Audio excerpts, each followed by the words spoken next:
Senators you talked to earlier today, Senator Flake and Senator Paul, that there wouldn't have been security there. The Capitol Police would not have been there if it wasn't for Steve Scalise, who's a member of the leadership in the House. Therefore, he has a detail. And those are the two officers who engaged this shooter before the police actually arrived. They say that made a big difference. And George, I've been talking to witnesses as we watch the police continue to work the scene here. And you've spoken about this morning with several other people. Mary's talked about it up on the Hill. Cecilia's talked about it as well. And the witnesses are saying the same thing as well, that is this a symptom of the division of our country? Was this a politically motivated shooting, which some of the reporting seems to suggest, and saddening many of them that it has come to their neighborhood and they saw what they saw and heard what they heard this morning, George. And you wonder... And I should add, George, we now have a clear picture. There were 6 people, including the shooter, injured, 5 innocents, basically, and 2 of them we know are in critical condition at this hour. Right, that's exactly what we know. Right now, the sentiment is coming up now again and again and again, about what can we do to bring the country together in the wake of something like this. You wonder if there's anything out there that's concrete. Absolutely. I mean, that is the problem. We've been talking about this in this country for much longer than the last election and before, is the division between and how we are getting farther and farther apart, redder and bluer. And that is the question that I guess Americans will have to ponder and come to an answer individually, George. That's right, and they're going to try to come to an answer to it in Congress as well. Mary Bruce is there. We're about to hear from the Speaker of the House, Paul Ryan, the Democratic leader, Nancy Pelosi, shortly, right around noon. But members have been getting a briefing for about the last half hour or so on their own security concerns. They have, George, and normally those divisions that you've been talking about between red and blue are on full display in these halls, and today we are seeing the exact opposite. We're getting some color from inside the room where all House members are meeting downstairs in the Capitol Visitor Center, where they're being briefed on security and this morning's shooting. And we learned that they started off that briefing with Democrats and Republicans praying together, holding hands, recognizing what has just happened to their fellow colleagues. The Capitol Police efforts were also praised. We understand they received a standing ovation for their bravery this morning on that baseball diamond. And Democrats and Republicans, the leadership of the two parties, were sitting together. And now we expect after that meeting, which we believe is wrapping up now, they'll be coming here to the House floor where we will hear publicly from the House Speaker and Leader Pelosi. We know that we know that the baseball game now is going to go forward. Any sense of when Congress is going to get back to regular business?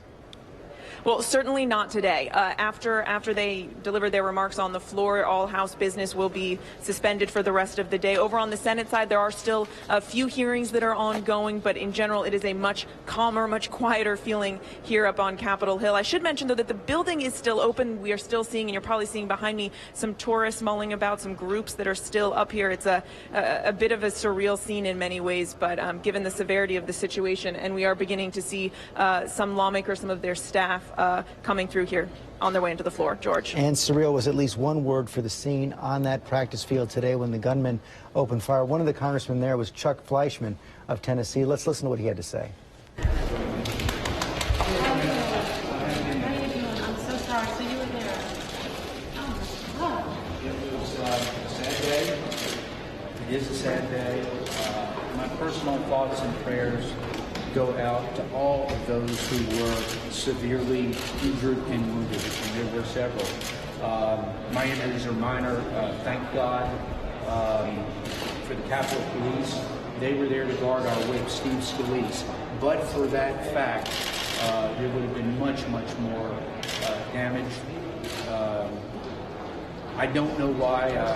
I'm very thankful, prayerfully thankful that I was not shot. I was on that side of the field at the conclusion of practice, walking down the third base side, visiting with my good friend Trent Kelly from Mississippi. We were talking about how well practice had gone that day. And then as I went around, I heard a large single pop, one shot. I didn't know it was a gun at first, so we were standing around.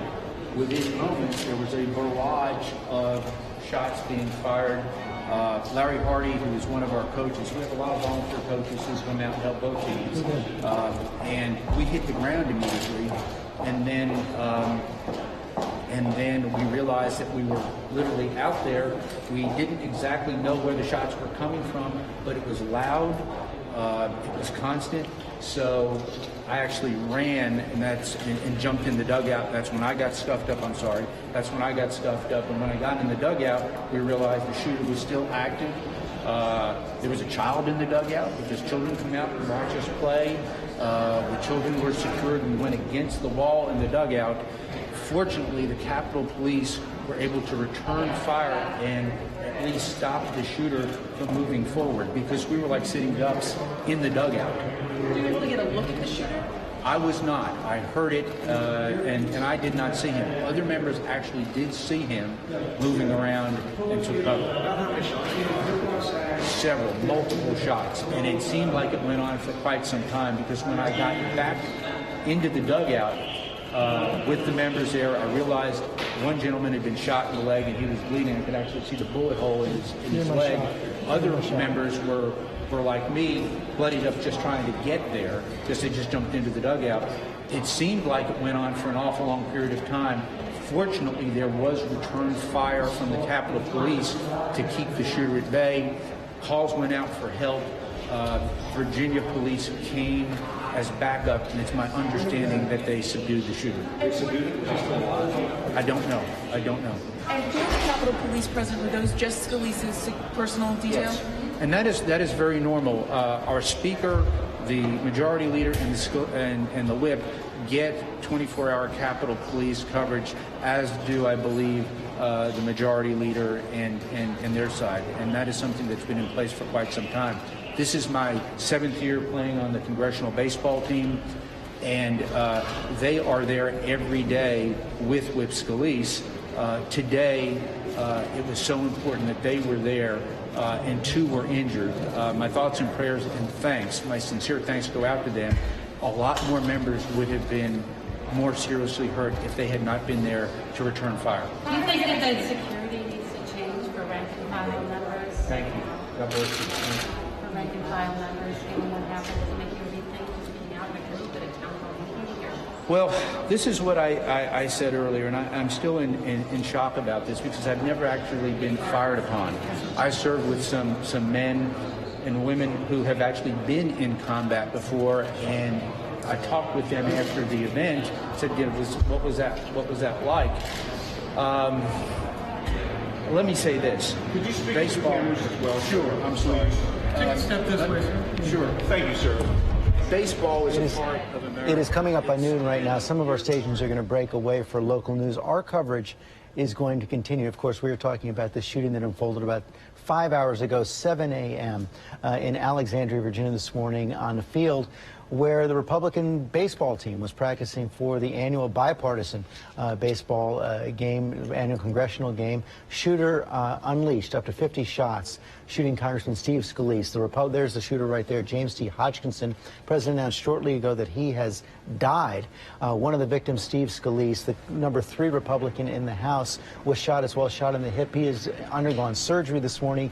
He is expected to recover, along with 2 Capitol Hill police officers who brought down the shooter, and 3 others injured as well. We don't have a full report on their condition right now. Of course, this has sent shockwaves throughout the Capitol and across the country this morning. That is the police presence in Alexandria, Virginia this morning. In the wake of that, we have heard from President Trump saying the country has to come together. Members of Congress have all been brought together today for a briefing on their security. Also, a remarkable scene inside that room. I want to go to our congressional correspondent, Mary Bruce, where Democrats and Republicans did come together in the wake of this incident. Democrats and Republicans coming together just moments ago here in the basement of the Capitol. They were actually being briefed by the Sergeant-at-Arms on the security of this morning's event, just all of the events surrounding this shooting this morning. And Democrats and Republican leadership sitting together during this briefing. We understand that members stood, they held hands. There was a prayer, a moment of silence, and also an outpouring of praise for those Capitol police officers, the 2 officers that we understand were injured that were there to protect Leader Scalise and ultimately ended up protecting so many more, George. It's been an outpouring of bipartisanship here in what are normally some pretty bitterly divided hallways here on Capitol Hill. And the overwhelming response from a lot of lawmakers that we've talked with today is that they feel that there needs to be a change in rhetoric across the country and here in these halls as well. And we're going to see any moment now, we believe members of Congress will be coming out of that briefing downstairs, walking here onto the House floor, where we will be hearing from Speaker Ryan and Leader Pelosi. Stand by for that. In the meantime, we are learning more about the suspect who President Trump said is now dead, James T. Hodgkinson. Our chief investigative correspondent, Brian Ross, is here. What we know, George, he is 66 years old, a resident of Belleville, Illinois. According to his wife, he moved to Alexandria about 2 months ago, but was expected back in Belleville sometime this week. He is active on social media as a strong opponent of Trump and of the GOP Congress. He has said that Trump is a traitor and should go to prison. He's part of a Facebook group called Terminate the Republican Party. He's also, at one point 2 years ago, he commented on an editorial cartoon about Congressman Scalise and said, "Here's a Republican who should lose his job." This is a picture that he posted. "Have truck, will travel."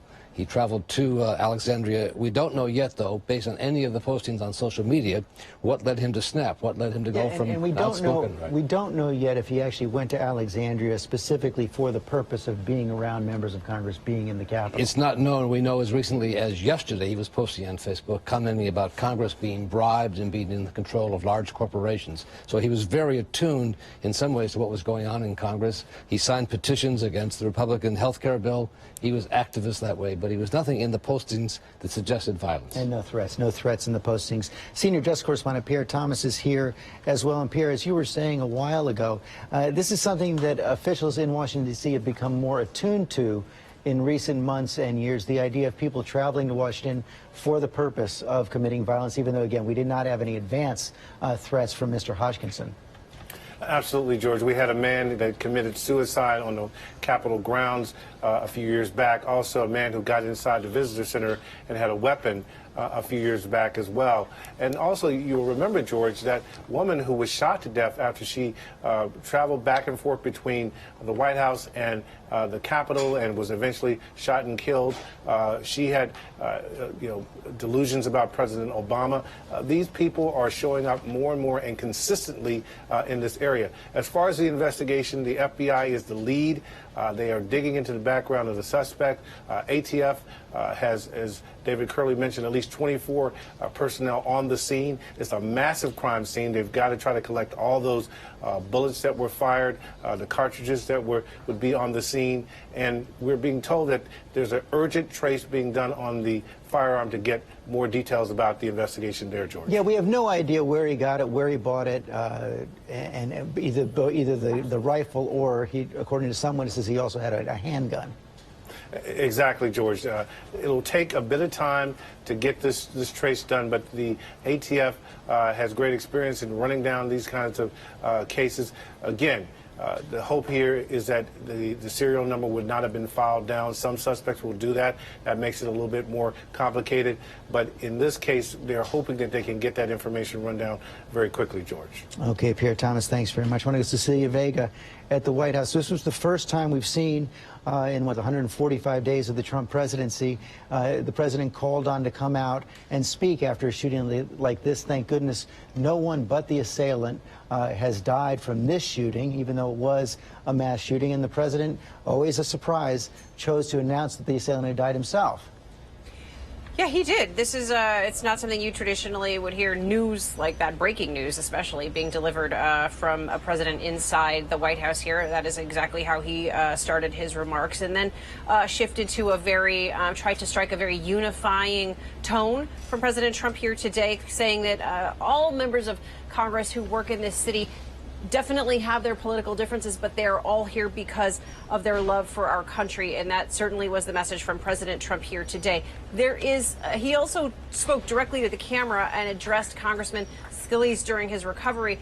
This is not a pairing that has a long history, President Trump and Congressman Scalise, George, but they have developed a working relationship, a very close working relationship over the course of the last few months, working together particularly on health care and tax reform. But you saw the president striking a very warm tone in his tweets this morning, reaching out to congressmen and having picked up the phone and spoken to his wife, among many others. I mean, this is, as we've been talking about all morning, a White House that was brought to a standstill today in the wake of this shooting. Phone calls and business as usual canceled. Okay, Cecilia Vega, I want to go back to Capitol Hill. We just saw the members emerging from that briefing in the basement of the Capitol. And now, Mary Bruce, you're talking with Congressman DeSantis. When we went to the car. Sorry to interrupt you, Congressman. Yes, George, we're here joined by Congressman DeSantis of Florida, who was there this morning. If you don't mind, explain to us again what you saw this morning. So it was a normal practice. I was taking ground balls at third. Jeff Duncan, South Carolina, short. Steve Scalise was at second, where he got shot. Jeff and I decided we had had enough of a workout. We wanted to beat the traffic back to the Hill. So we left probably 5 to 10 minutes before the shots fired. When we went to the parking lot, I got in the car. Jeff got in the passenger seat. It was one of his aides was driving us. And an individual came up to us and said, "Hey, is that Republicans or Democrats?" It was a little odd. I kind of thought to myself, man, that's like, because this is like 7 in the morning. I mean, why would you be out there? We drove away, but as minute that we heard the news, Jeff and I immediately looked at each other, called each other, said, "Hey, we got to report this guy." So we reported the individual's description to the police, and now since he's been identified and we've seen his photo, Jeff and I both believe that individual who's been identified as the shooter is the same individual that approached us in the parking lot 5 to 10 minutes before the shots. So you've seen his photo, the man identified as the shooter you believe is the one who came up and asked your political affiliation. That's correct. And you knew instantly because he was that suspicious? What was his demeanor like when he spoke? I didn't know he was going to shoot people. It just was a little bit strange because you're out there at 7 in the morning, 7:50. I mean, to someone to come out like that, we've done a lot of practices, no one ever does that. So it's just a little odd. Not odd to the extent you think someone's going to open fire, but once the news came out, you immediately think back to that encounter. And we're like, okay, we got to report, because there's not that many people who are out there at this time. And then sure enough, once we saw the photos, we both agreed that was him. Have you had a moment to let that sink in yet? Well, I think there's two things. I mean, obviously, one, just the prayers of the people that were injured, including Steve Scalise. But then, I'm thinking, had I stayed at third base, had Jeff stayed at shortstop, we're even closer to line of fire than Scalise was. What would have happened to us? And I've had a number of my teammates come by and say, if you didn't leave when you did, you wouldn't be here right now. And so these are just things that happen. I don't think I've quite come to terms with that, to be honest with you. And then we want to kind of figure out the motivation and understand why someone would do this, and praying for the people that did get injured, they pull through okay. I think they are. The news has been good. And so much conversation now about the Capitol Police that were there because Leader Scalise was there. Does it make you reconsider the kind of security that you have with you on a daily basis, that members have when they're gathered together, even if it is at a baseball field? Well, it's interesting. Scalise gets the security because he's in leadership. Had Scalise not been there, I think it would have been a massacre today, because there would have been no way to defend yourself. But we typically don't worry about security as much when we're off campus in the D.C. area. It's obviously this area is secured, Capitol building, the office buildings. When you go back to your district, a lot of the security personnel here stress security at your office, security at your town hall. But if we're kind of in like a Virginia suburb, a lot of people don't know that you're even a member of Congress. And so we haven't really focused on security in those instances. Obviously, when you have 10, 15 members of Congress in the same area, given some of the things going on in this world, you may have to reconsider some of this. And did you have an opportunity to go down? Were you in this briefing just now that members received? Can you tell us any more about the mood in that I have meeting? not had a chance to get down to the briefing. I'm heading, you grabbed me right from, I'm going to go to the House floor. The Speaker's going to address us. But I've basically been fielding all kind of inquiries. I mean, a lot of friends wondering about, because they don't even know that I was out there, but they're like, well, I know you're a baseball, because I played baseball in college. I know you're a baseball player. I just want to make sure you're okay. So talking, my wife, my family, making sure they know I'm all right, and then just offering whatever insight I could to law enforcement, which we've done. Obviously, the suspect has now passed away, but I think some of the info we're learning about him is very troubling. And just to go back to this, given your conversation that you believe you had with the man who you believe was the shooter, is it your understanding that this was politically motivated, given your conversation with him? In and of itself, no. It was a little bit of an abrasive question, but not to the point I think someone's going to open fire. But then looking at some of his Facebook postings and some of his political rantings, it seems like in hindsight it was a question to really determine partisanship rather than just figure out who he was watching. Thank you very much for joining us, and thank you for sharing your story with us. It's really remarkable timing this morning. Thanks. Thank you. We're glad you're safe and doing well. Thank you. Appreciate it. And Mary, George? I just wanted to ask one more question, but thank you. That was really something right there. We just heard from the congressman who did identify the man he spoke to earlier this morning as the shooter as well. Okay, Mary Bruce, thanks very much. I want to go back out now to Illinois, where our producer Aaron Mermelstein is on the scene of Mr. Hodgkinson's house. What can you tell us, Aaron? Hi, George. Well, we can't really see a whole lot. The house is about 200 yards from where the police have the gravel driveway blocked off, and it's blocked by another house and a lot of trees. But what we can see is a lot of police cars from the Belleville, Illinois Police Department, from St. Clair County Sheriff's Department, and beyond the roadblock where the police have it blocked off, there's a lot of official-looking cars, unmarked. It's what you'd expect, and one of the police officers here told me that FBI and ATF officers are all in at the house. Other than that, it's a calm scene, a lot of media, a lot of police. Do we have any idea if his wife or any other family members were in the house? I was told at her workplace by someone who had been inside that she left earlier in the day and went home, and that she would be back at some point later in the day. So I'm assuming, and it's pure assumption on my part, George, that because all of the cars are down here, either she's here and they're questioning her, or they're doing an investigation at the house. Okay. I can only see cars. I can't see what's going on between the house and the cars. Aaron Mermelstein, thanks very much. I want to go back to our senior justice correspondent, Pierre Thomas. George, we have some new information. We actually spoke with the Sheriff's Department in St. Clair County, Illinois, and they're confirming that the suspect is the man involved in the shooting, Mr. Hodgkinson. They are telling us that, again, no felony convictions that they could determine in looking at his background, but there is a 2006 case, domestic battery case, in which he was initially charged with hitting female. Shotgun was apparently brandished and perhaps used to hit someone. The case was later dismissed, but this is the first indication of potential violent tendencies, George. Okay, Pierre Thomas, thanks very much. I want to go back to Mary Bruce now on Capitol Hill, because we're getting word now, Mary, that Senator Bernie Sanders is about to speak on the Senate floor, as well as about the fact that he has learned that Mr. Hodgkinson was a volunteer on his presidential campaign.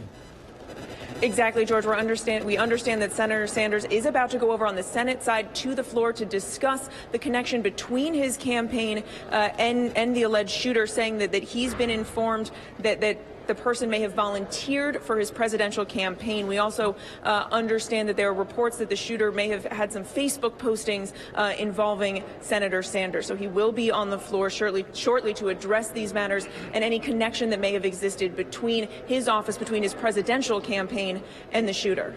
No doubt Senator Sanders wants to condemn the act, Brian Ross. He was an active supporter of Senator Sanders, we can see from his social posts, and he was an active opponent of President Trump. He called President Trump a traitor. He was part of a Facebook group called Terminate the Republican Party. He had very strong political views, but as we've discussed before, no sense that he was a threat. He made no threats, no indication of what led him on this day to be violent. And no word yet from law enforcement officials confirming the death of the suspect. We've also heard from George Washington University Hospital saying that one of the patients they had been treating who had been in critical condition has died. They did not reveal the identity either. They say the other patient is still in critical condition. I'm here with Dr. Jen Ashton. Normal practice for a hospital to protect privacy. Yeah, absolutely, George. And when we hear terms like critical or stable, for the most part, these are not medical terms. Okay, I want to go back to the House right now. That is Steve Scalise right there, and this is the House chaplain. Their injuries. We as Americans are blessed by a free and open society with rights secured by law and the Constitution. But once again, we are reminded that there is a vulnerability that comes with that openness. May we all be vigilant in being good citizens, neighbors, and defenders of our way of life at a time when so many challenges to our way of life and government seem under siege. We thank you for the men and women who respond to the crises that befall us, especially the Capitol Police and all first responders.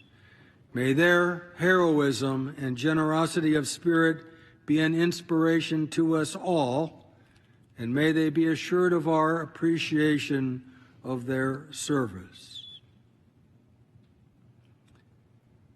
And in this great silence, as we are gathered most dramatically as this assembly, the People's House, may Republicans and Democrats be mindful of the rare companionship they share.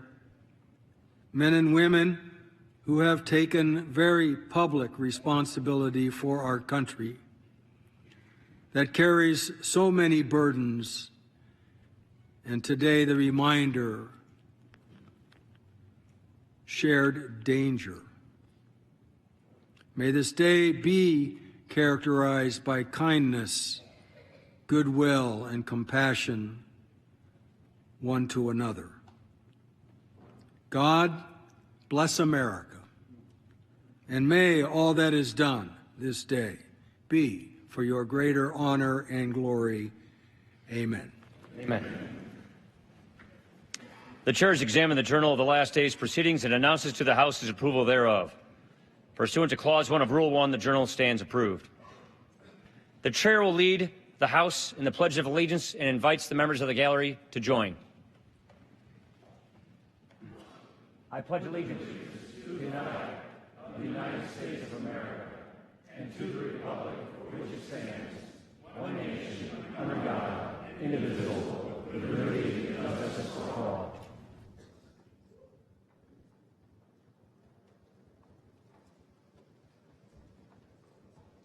Paul Ryan will now take the floor. We're expecting to hear him speak along with the Democratic leader, Nancy Pelosi.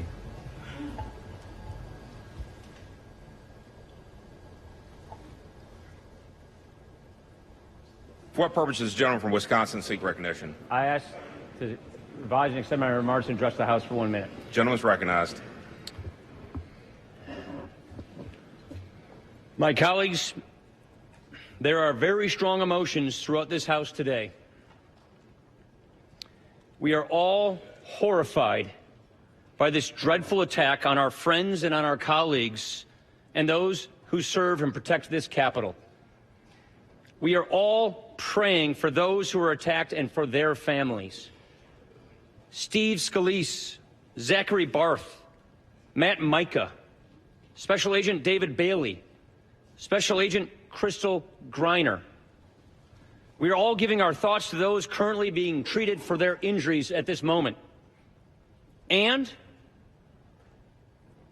we are united.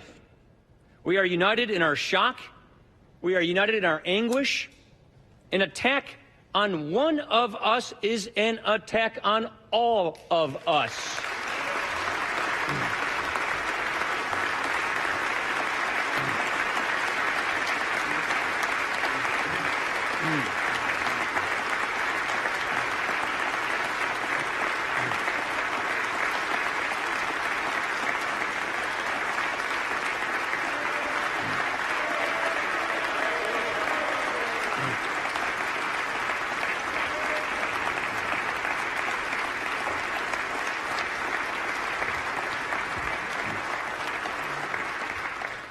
I know we want to give our thanks to the first responders and to the Alexandria Police Department who were on the scene in minutes. And I know this House wants to state unequivocally that we are, as ever, awed by the tremendous bravery of the Capitol Police.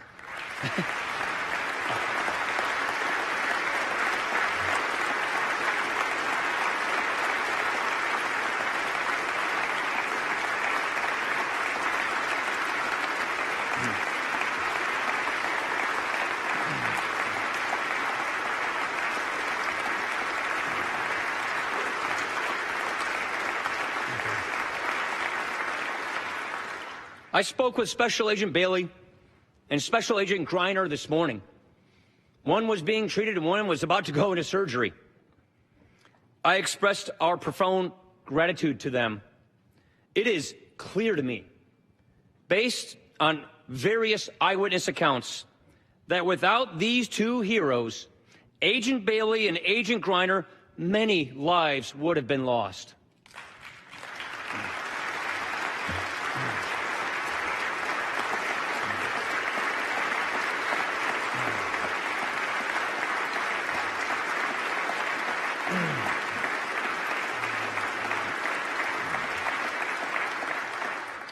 I know that we all want to learn as much as we can about what happened. We just all received a briefing from the Sergeant of Arms. I have complete confidence in the investigation that's being conducted by the Capitol Police, the FBI, who are also working with local law enforcement.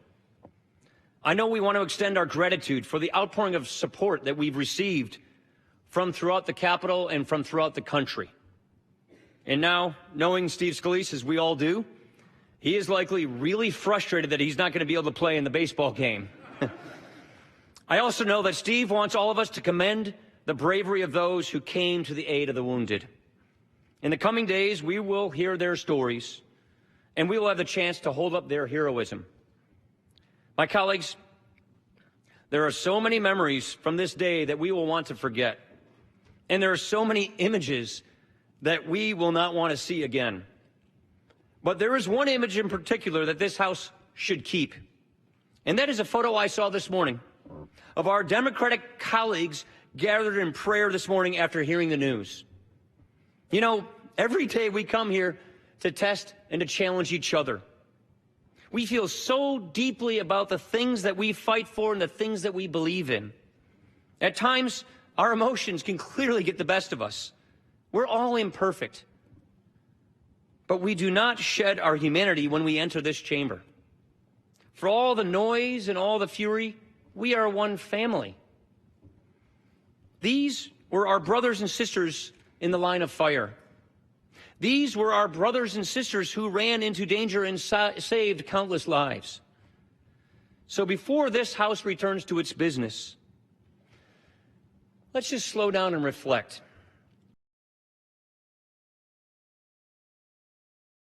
Because we are being tested right now. I ask each of you to join me, to resolve, to come together, to lift each other up, and to show the country, to show the world that we are one house, the people's house, united in our humanity. It is that humanity which will win the day, and it always will. God bless. I yield.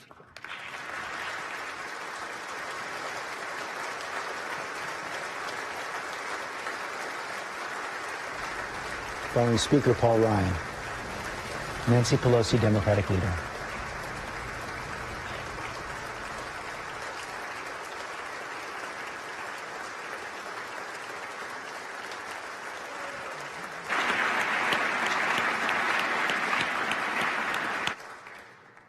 Purposes, gentlelady from California seek recognition.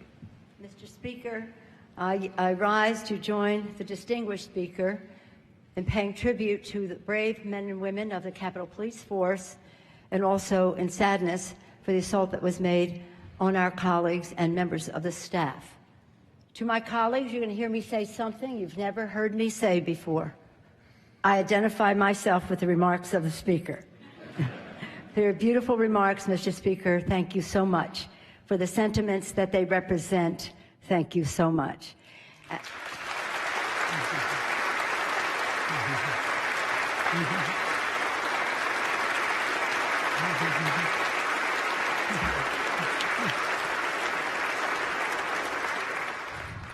Again, we are not one caucus or the other in this House today, but we speak for each other in saying that we send our thoughts and prayers to our colleague, Steve Scalise.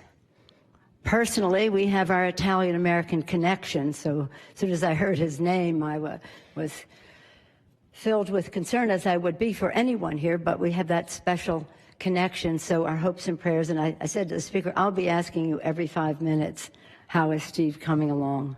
And also for Zach Barth in Congressman Roger Williams' office, Matt Mika, who was a former staffer, and of course, as the Speaker acknowledged, Crystal Griner and David Bailey.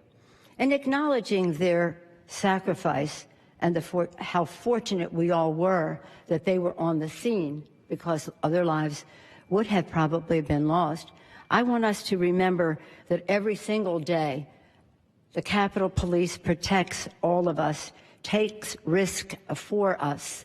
And while a day like this is a time when we can focus on it, so sadly, it doesn't mean that other days aren't as challenging. And I especially want to call attention to Detective John Gibson and Officer Jacob Chestnut, who almost 19 years ago, 1988 it was, in July, lost their lives protecting the Congress, the Capitol. And not just the members of Congress, the staff, the press, and our visitors, people who come to see this Capitol, this great edifice to democracy known throughout the world. So they are protecting a great deal. And it is an attraction. And that makes it all the more risky. You may not know this, my colleagues, but every time I pray, which is very frequently, and certainly every Sunday, I pray for all of you together. In the earlier years, I used to pray for your happiness, for the fact that we would, working together, heed the words of President Kennedy in the closing of his inaugural address when he said, "May God's work must truly be our own." How do we view what God's will is for us? How do we come together to give confidence to the American people that, as our founders intended, we would have our disagreements and we would debate them and we would have confidence in our beliefs and humility to listen to others? But in more recent years, I have been praying not only for that, but for our safety. As I, above anyone in here, and I can say that quite clearly, have been probably the target of more, well, I'm the political target and therefore the target of more threats than anyone, perhaps other than the President of the United States, Barack Obama. And so I prayed for Barack Obama. And now I continue to pray for him. And I pray for Donald Trump, that his presidency will be successful and that his family will be safe. Because it is about family. We are called for a purpose to this body. It's a great thing. And we know what it means to each of us to serve, and we recognize that in others. And we also recognize that you have your constituents, we have ours, and we respect you and your constituents who sent you here, all worthy of respect. But we do have our differences. And so I pray, my prayer is that we can resolve our differences in a way that furthers the preamble to the Constitution, takes us closer to e pluribus unum. And today, again, it's in the family. It's an injury in the family for the staff and for our colleague and for his leadership. As I mentioned just a minute ago in the Fuller thing, sports are a wonderful thing in our country. Probably one of the most unified. I think the arts, we like to say music or plays or whatever, but sports really bring us together in our cities. You see people who have the biggest differences of opinion on politics, and yet when their team is on the field, people come together. People come together. So when this team was on the field practicing with such camaraderie and such brotherhood, I don't know if you have any sisters on your team. We have two on our team. For this person to take this action was so cowardly. So cowardly. We'll learn more about motivation and the rest of that. But it seems particularly sad, although any violent death, of course, is sad, but particularly sad that at a time when people want us to come together and we're prepared to come together tomorrow night, that this assault would be made. But we cannot let that be a victory for the assailant or anyone who would think that way. So tomorrow we'll go out on the field, we'll root for our team, we want everyone to do his or her very best, and we will use this occasion as one that brings us together and not separates us further. And with that, again, I want to thank the Speaker for bringing us together, and again, with endless gratitude to our Capitol Police, in particular today, of course, Crystal Griner, David Bailey, but never out of our prayers, Detective John Gibson and Officer Jacob Chestnut. Thank you, my colleagues, for the opportunity to share some thoughts with you on this sad day Steve and others, you are deeply in our prayers. We count the minutes until you return. Please convey that to him, Mr. Speaker. Thank you all. Leaders of the congressional family. To its feet, also called on it to slow down and reflect and talk about how they can resolve to come together in the wake of what has been a terrible tragedy this morning, a shooting at the Republican Congressional Baseball practice at Alexandria, Virginia. We've been covering it. It happened around 7 a.m. this morning. One member of Congress and others at the field that day injured. Steve Scalise, the number 3 ranking member of the House Republican Party, also 2 members of the Capitol Police, a congressional staffer, and a lobbyist who is also playing with the Republicans. So far, we believe that at least 4 of those 5 will recover, and 1 is in critical condition. The shooter, according to President Trump's James T. Hodgkinson, has died. He was had come to the scene, had been living in Alexandria for a couple of months from Illinois, unleashed about 50 shots, according to eyewitnesses, using both a rifle and a pistol. And from what we've learned in the last hours from his social media, had a lot of political animus against President Trump, against Republicans, against Steve Scalise at some point, although no threats on his social media. We also learned that he was a volunteer for the presidential campaign of Bernie Sanders, and Senator Sanders took the floor of the Senate a short while ago. Madam President, I have just been informed that the alleged shooter at the Republican baseball practice this morning is someone who apparently volunteered on my presidential campaign. I am sickened by this despicable act, and let me be as clear as I can be. Violence of any kind is unacceptable in our society, and I condemn this action in the strongest possible terms. Real change can only come about through nonviolent action, and anything else runs counter to our most deeply held American values. The entire country in saying that my hopes and the Capitol police officers who were wounded make a quick and full recovery. I also want to thank the Capitol Police for their heroic actions to prevent further harm. Thank you, Madam President.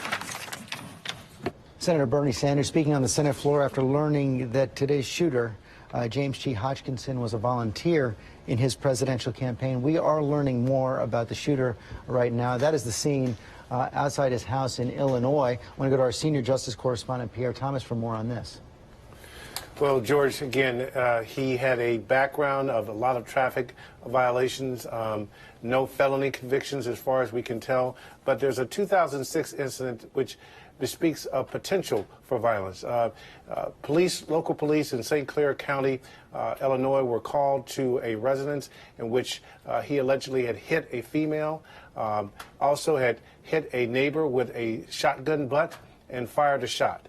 Now, the charges were later dismissed, and no felony charges came of it. But again, that's some indication that there was the potential of violence. But mostly on social media, we just see anti-Republican, anti-Trump rants, which again are in the order of free speech. Nothing that would indicate that he would show up at a baseball field on an early morning and begin firing with an assault rifle, George. Nothing at all right there. But Brian Ross, our chief investigative correspondent here as well, we heard from Congressman Ron DeSantis, who was also there, had left the game the practice a little early and encountered someone who asked him, are these Democrats or Republicans? He now says that is Mr. Hodgkinson. That's right. He's now confirmed that was Hodgkinson who asked him, are these Republicans or Democrats? And clearly from his social media, he had a strong feelings against the Republican Party, against President Trump. He was part of this Facebook group called Terminate the Republican Party. And he went to Alexandria, Virginia about 2 months ago, according to his wife. We're not sure why. She had told ABC News he was expected home back in Belleville sometime this week. Obviously, he's not coming home. But he was a person who had lost his job last year. He ran a home inspection business that seemed to have gone under. And he was very active politically in demonstrations outside the federal building in Belleville, taxed the rich. He called for Trump to go to prison because he's a traitor. So he had a lot to say about the Republican Party. Okay, Brian Ross, thanks very much. I'm going to go to John Cohn on the floor, former national security official in the federal government, also former police officer. And John, these social media postings are not the kind of thing that would necessarily get the attention of authorities if they didn't contain any threats. Please. George. One, this event, though we'll have to learn more through the investigation, seems to be consistent with what we're increasingly seeing across the United States over the past several years, where individuals, for ideological and non-ideological purposes, are turning towards these types of mass casualty attacks in furtherance of some perceived grievance. But law enforcement officials I've been speaking with over the past several months in particular have expressed concern over the hyper-polarized political environment in this country and how, particularly for those people that are predisposed to violence, the hyper-polarized nature of our country, the anger in our country, could actually serve to influence these types of attacks. So what we're hearing so far, and again, we have to wait for the investigation to conclude, but what we're hearing so far really shouldn't surprise people. This individual seems to be part of a growing number of people who are angry, who are predisposed to violence, and who are committing these types of attacks in furtherance of some perceived grievance. So the polarization exacerbating this problem, creating new threats, but what can possibly be done about it by law enforcement? Well, just prior to coming on the phone with you, I spoke to a group of law enforcement and mental health professionals in New Jersey. Jurisdictions around the country are beginning to formulate better and more extensive prevention frameworks that bring together community, bring together law enforcement, mental health professionals, so we're better able to identify people through their social media activity, through the way that they're interacting with others, and provide some type of intervention strategy to prevent these types of attacks from occurring. Yeah, I mean, as you say, we were seeing it more and more. Pierre Thomas was talking earlier about how more and more people were traveling to Washington, D.C. with some kind of activity, some kind of violence in mind. But one of the things we've talked about in the wake of other terrorist incidents as well, if someone is determined to attack alone and willing to die, almost impossible to stop. There's some validity to that. However, what we are learning, and we've now been studying these types of attacks for the past couple of years, and we've been working closely with the FBI and others in law enforcement as we've done this, these people are not unnoticed.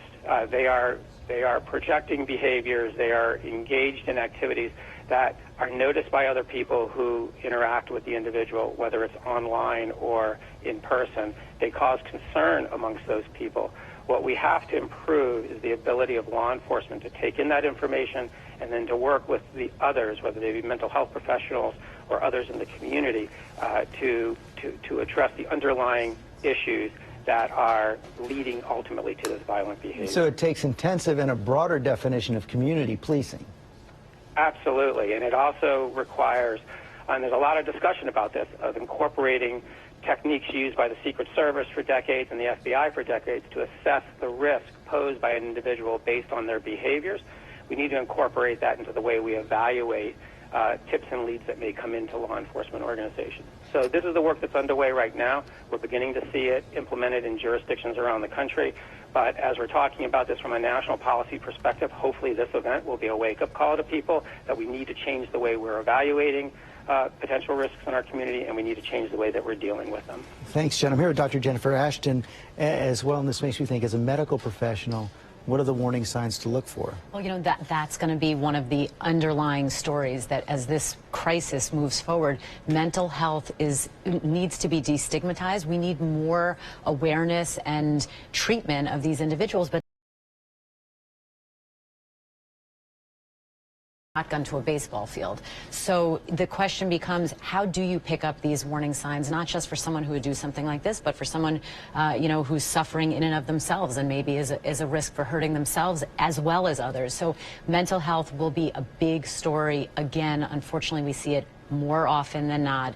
It's really the story here behind the story. Okay. President Trump also struck a unifying note today when he spoke in the diplomatic room of the White House and took the unusual step of saying that the assailant, Mr. Hodgkinson, not naming him, had died. Let's listen to what the president had to say earlier this morning. We may have our differences, but we do well in times like these to remember that everyone who serves in our nation's capital is here because, above all, They love our country. We can all agree that we are blessed to be Americans, that our children deserve to grow up in a nation of safety and peace, and that we are strongest when we are unified and when we work together for the common good. Please take a moment today to cherish those you love and always remember those who serve and keep us safe. God bless them all. God bless you. And God bless America. Thank you. President Trump at the White House a little earlier this morning. I want to go back to Cecilia Vega at the White House as well. A somewhat different tone than we've seen from President Trump in other public statements, appropriate, clearly, to the moment. Any sense yet in the White House on how they might carry this message forward?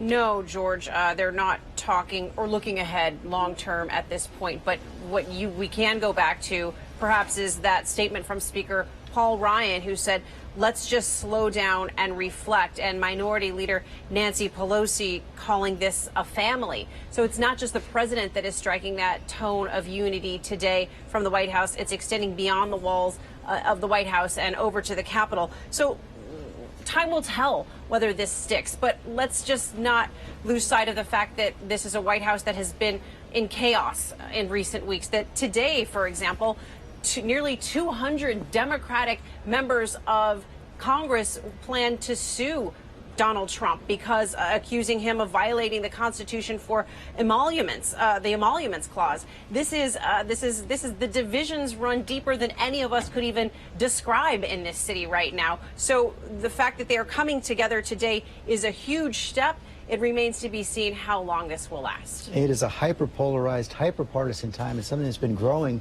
for many, many years. We just heard John Cohen talk about the dangers that can arise from that. I want to go back to Mary Bruce on Capitol Hill right now. One of the other things that unified those members, Republican and Democrat alike, in their private briefing before they came out to the House floor, the idea that this bipartisan congressional baseball game tomorrow night would go forward.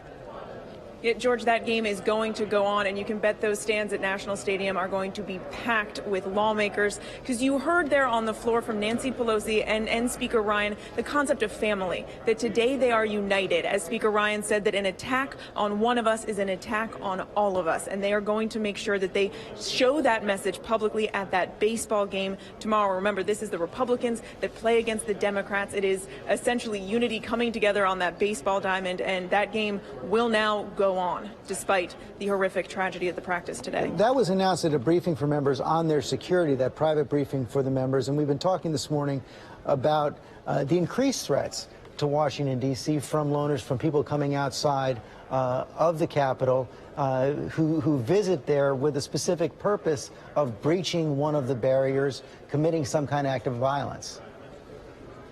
Yeah, and George, there are extra security here around the Capitol to prevent just that, extra barriers, extra magnetometers.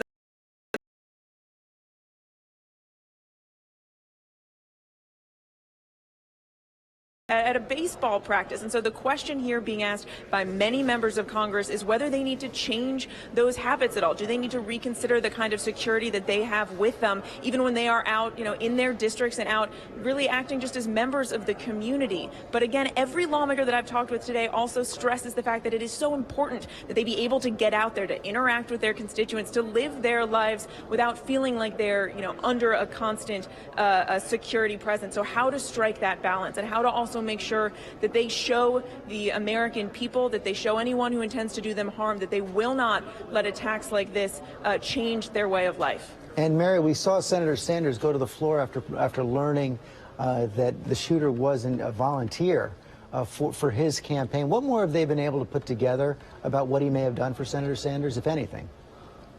Well, it seems we know he was a volunteer. We've been able to gather that he didn't donate in any form of way monetarily to the campaign. It seems that he may have just volunteered in terms of his time. But you heard forcefully from Senator Sanders there on the floor, condemning in the strongest terms possible any violence. But of course, there are lots of questions that remain about the relationship that this volunteer, the shooter, had to the Sanders campaign, and of course about all of his political activities in the past. Okay, Mary Bruce on Capitol Hill. Thanks very much. And Brian Ross, of course, investigators will continue to go through his background, see if there's anything else they can glean from this, any other warnings that might have been out there. Exactly. What exactly triggered him to do this? He was given his free speech and participation in elections. That's part of democracy. That's supposed to be the safety valve for these kinds of feelings. And in this case, it wasn't enough for him for whatever reason. He went to Alexandria. We don't know if that's connected. He went there 2 months ago. He's expected home this week, and something triggered. He was watching very closely all the developments. He posted just the other day a comment about how Congress is bribed and controlled by big corporations. He called for President Trump to go to prison for treason. 2 years ago, he posted on his Facebook a anti-Steve Scalise editorial cartoon. And he said, here's a Republican who should lose his job. And Pierre Thomas, the next step in the investigation, trying to learn more about the weapon? Absolutely. ATF doing an urgent search on the assault rifle and handgun that was found at the scene, George. And we're getting some additional information about his background as well. Apparently in March, police in Illinois were dispatched to his home after as many as 50 shots were fired. They determined that he had a lawful right to have the weapon, that no one was injured. They gave him basically a warning about firing the gun off and to be concerned about his neighbors. And the other thing, George, we've been talking about all morning is this notion of Washington, D.C., this region, because of the Capitol and the White House becoming a magnet for this kind of activity. Now, if you think about major landmarks across this country, like the Statue of Liberty and different places, none of them have what I'm about to describe to you. October of 2013, a 34-year-old woman was shot and killed by police after a high-speed chase through Washington, D.C. that led to a lockdown of Capitol Hill. April 2015, a man shot and killed himself near the U.S. Capitol building around 1 p.m. that day on April of 2015. May 2016, a Pennsylvania resident was shot by U.S. Secret Service near the White House after he ignored commands to drop his weapon.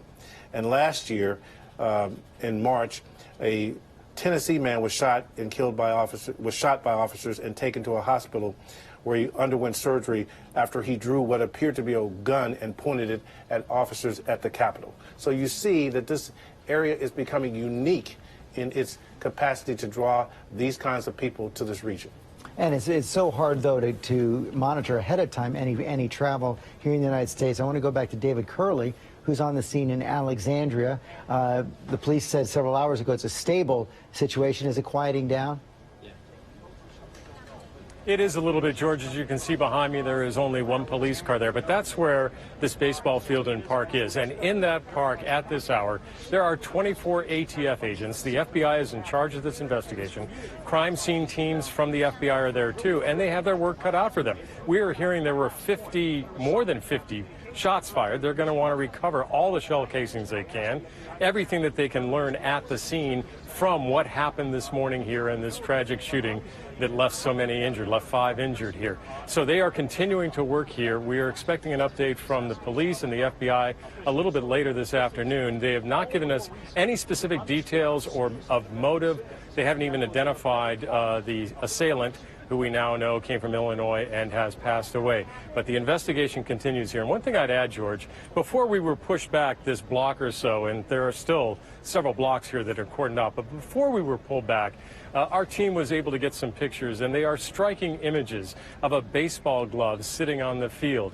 And then also the aid kits that the trauma teams brought in, trying to treat those who were injured, all left behind as the investigators moved in to try and find out specifically how this assailant worked, what he used for cover, how he was able to use his weapon and injure these people here earlier today, George. A day so different from how it began. Okay, David Curley, thanks very much. I want to bring back Brad Garrett, a former FBI special agent. You've been with us all morning as well, Brad. And then, Brad, the more we learn, the more the details fill in the theory you had right from the start.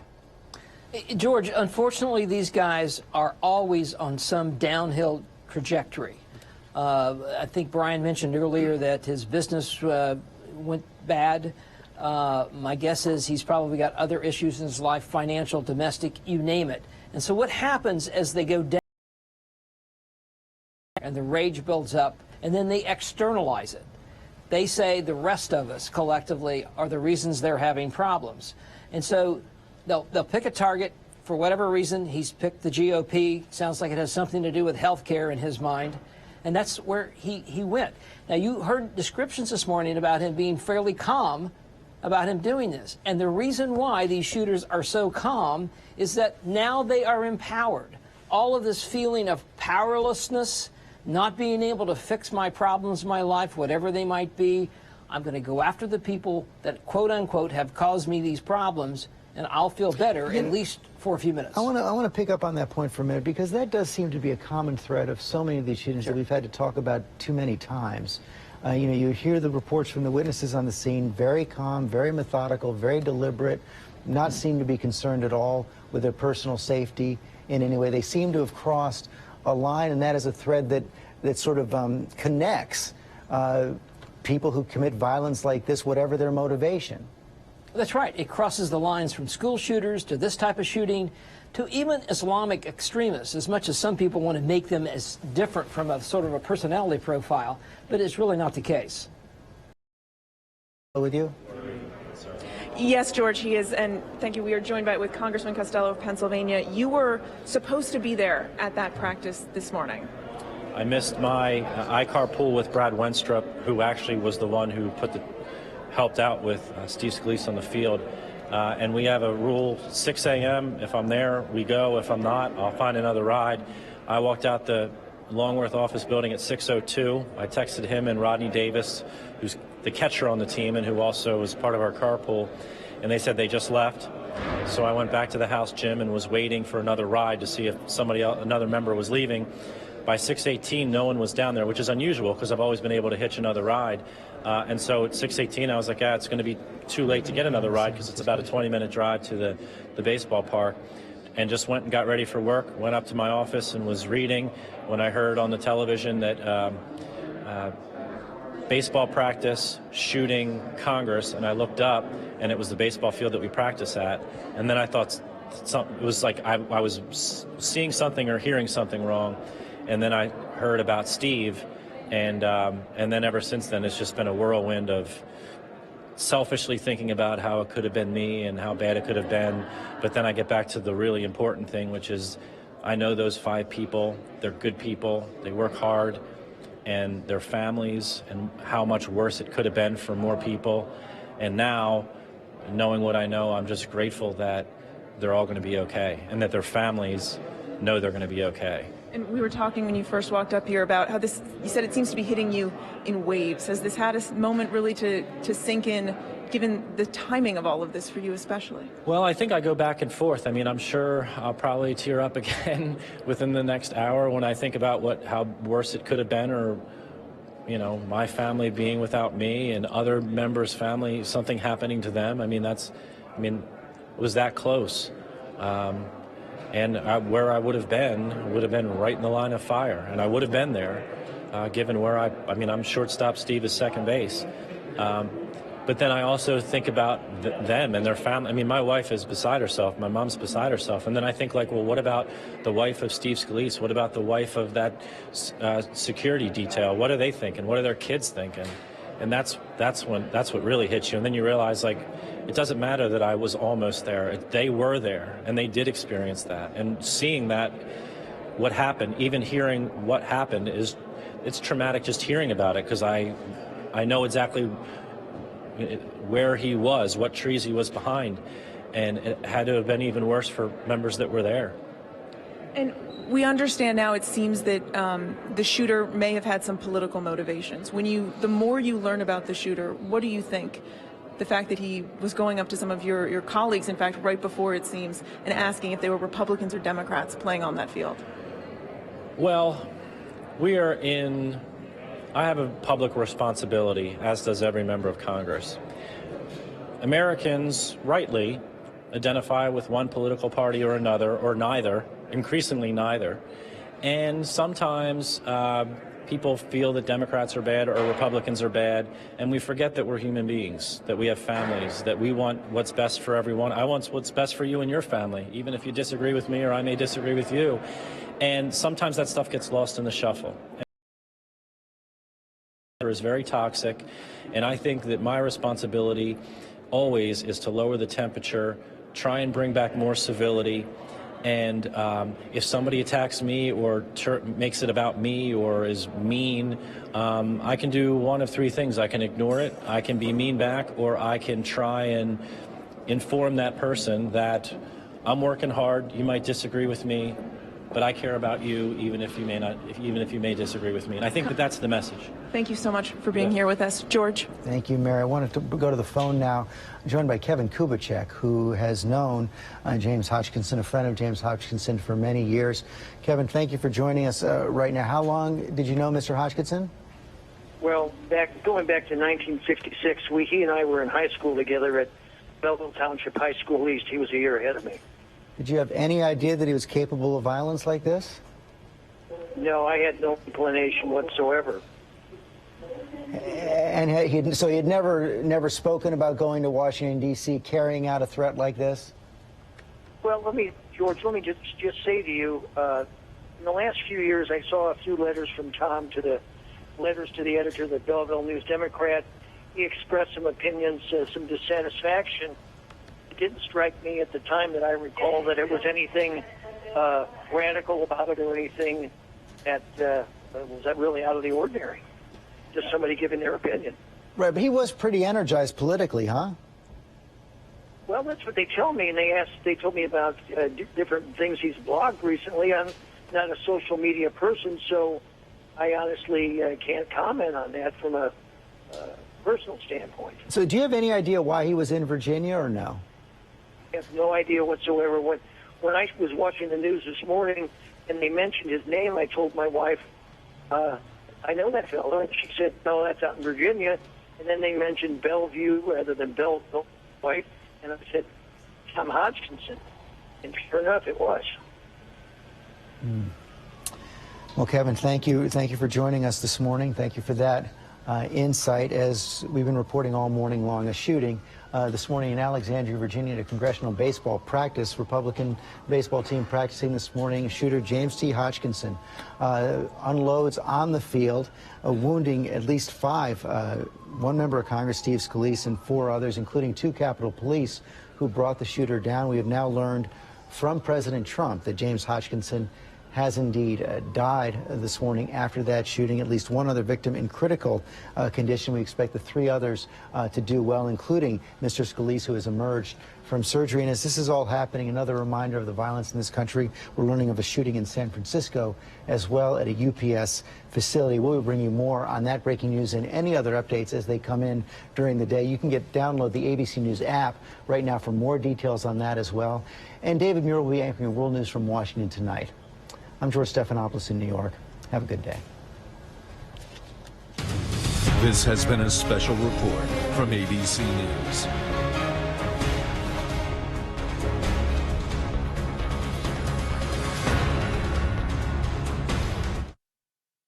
Grab your coffee and kick back, because The View starts now. Vice President Joe Biden and Dr. Jill Biden are here to share their highs and lows in office. Advice for the incoming